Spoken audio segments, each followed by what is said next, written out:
আসসালামু আলাইকুম। জীবনে কি কখনো এমন সময় এসেছে যখন মনে হয়েছে সবকিছু আপনার ইচ্ছার বিরুদ্ধে চলছে? স্বপ্ন আছে কিন্তু বাস্তবতা ভিন্ন? যদি এমন হয়ে থাকে তাহলে আজকের ভিডিওটি আপনার জন্য। আজ আমি এমন একটি বিষয় নিয়ে কথা বলবো যা আমাদের জীবনের প্রতিটি মুহূর্তের সাথে জড়িত। যখন যেভাবে মানিয়ে নেওয়া যায়, জীবন সেখানেই সুন্দর। চলুন একটি বাস্তব কথা ও জীবনের ছোট্ট ছোট্ট অভিজ্ঞতার মাধ্যমে জানার চেষ্টা করি। জীবনে মানিয়ে নেওয়ার মাধ্যমেই লুকিয়ে আছে সুখ, শান্তি এবং সুন্দর জীবনের রহস্য। ভিডিও শেষ পর্যন্ত দেখার অনুরোধ রইল। আমার ভিডিও ভালো লেগে থাকলে অবশ্যই একটা লাইক, সাবস্ক্রাইব দিয়ে পাশে থাকবেন। আজকে আমার সংসারের টুকিটাকি কাজ ও রান্নার পাশাপাশি আপনাদের সাথে সুন্দর কিছু কথা শেয়ার করব যা আপনাদের জীবনকে বদলে দিতে পারে। জীবন সবসময় আমাদের ইচ্ছা মতো চলে না।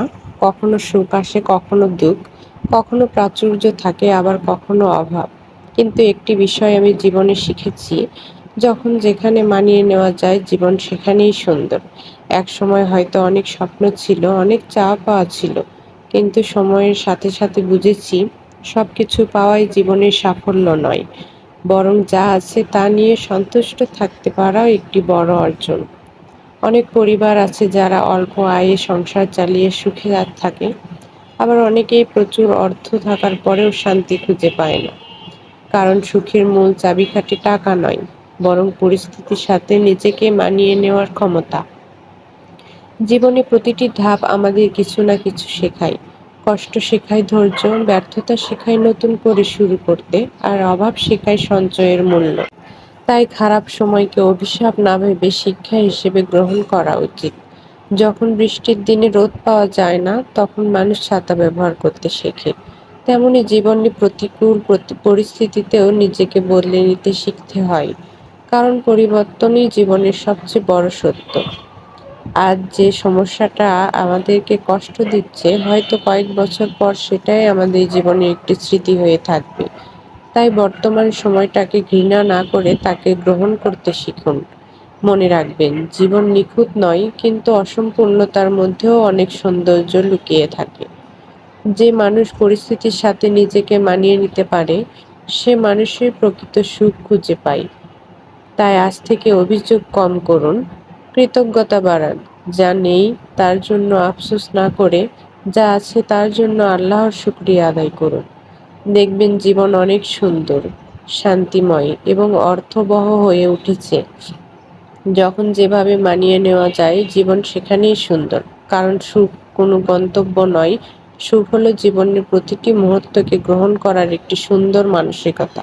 হয়তোবা আজকের কথাগুলো আপনার জীবনের দৃষ্টিভঙ্গি বদলে দিতে পারে। যাই হোক, আজকে প্রচুর ব্যস্ততার মাঝেও ছোট্ট একটি ব্লগ তৈরি করে নিয়েছি। ভালো লাগলে অবশ্যই পাশে থাকবেন। আর ভুল ত্রুটি ক্ষমার দৃষ্টিতে দেখবেন।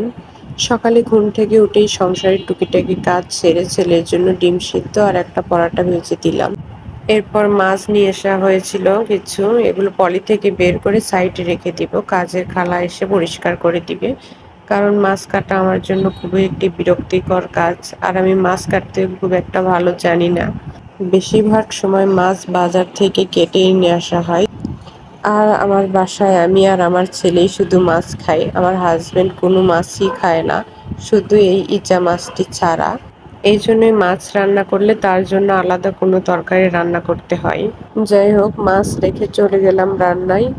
আমি সবসময় তরকারি রান্না করার আগে সবজিগুলো হালকা ভেজে নিই।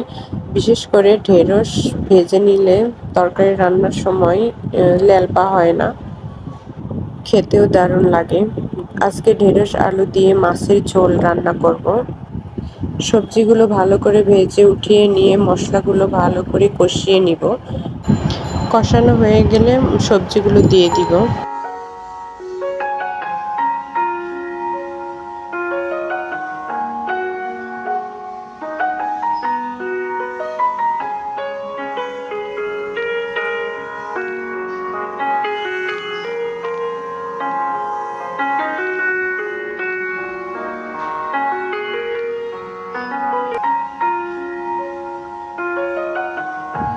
এই তো রান্না শেষ, গরম ভাতের সাথে পরিবেশন করতে পারেন।